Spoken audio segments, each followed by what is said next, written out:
నిన్నటితో మున్సిపల్ ఎన్నికల ప్రచార ఘట్టం ముగియడంతో ఓటర్లను ఆకట్టుకునే పనిలో బిజీ అయ్యారు అభ్యర్థులు. పలువురు అభ్యర్థులు ఓటర్లకు మద్యం పంపిణీ చేస్తున్నారు.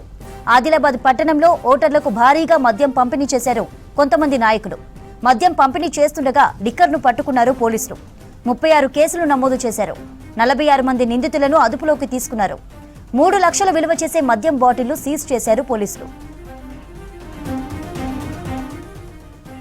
ఉమ్మడి ఆదిలాబాద్ జిల్లాలో మున్సిపల్ ఎన్నికల్లో ప్రలోభాలు, మద్యం పట్టివేతపై డీటెయిల్స్ అంజయ్య లైవ్ ద్వారా అందిస్తారు. అంజయ్య, ఏంటి డీటెయిల్స్?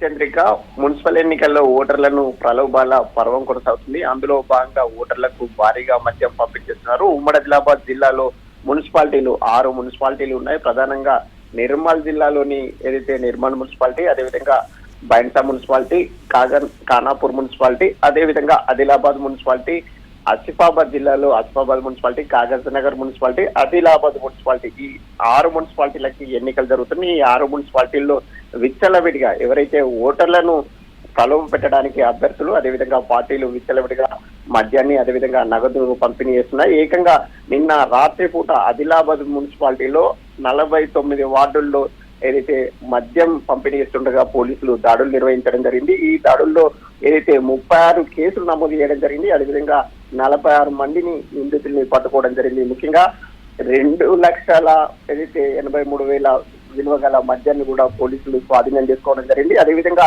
ఏదైతే ఓటర్లకు నగదు పంపిణీ చేస్తుండగా 10,000 రూపాయలు నగదు పంపిణీ చేస్తుండగా కూడా ఒకరిపై పట్టుకోవడం జరిగింది. అదేవిధంగా ఆయనపై కేసు నమోదు చేయడం జరిగింది. ఈ విధంగా ఏదైతే 6 మున్సిపాలిటీల్లో ఎక్కడైతే పంపిణీ చేస్తున్నారో పంపిణీ చేస్తున్న మద్యాన్ని కానీ, అదేవిధంగా నగదును పంపిణీ చేయకుండా పోలీసులు, అదేవిధంగా ఏదైతే ఎన్నికలకు సంబంధించిన ఫ్లయింగ్ స్క్వాడ్ ఒక నిఘా ఏర్పాటు చేయడం జరిగింది. విచ్చలవిడిగా పంపిణీ చేయకుండా, అదేవిధంగా ప్రలోభాల పర్వం కొనసాగించకుండా చర్యలు చేపడుతున్న పరిస్థితి జిల్లాలో కనిపిస్తుంది. చంద్రిక.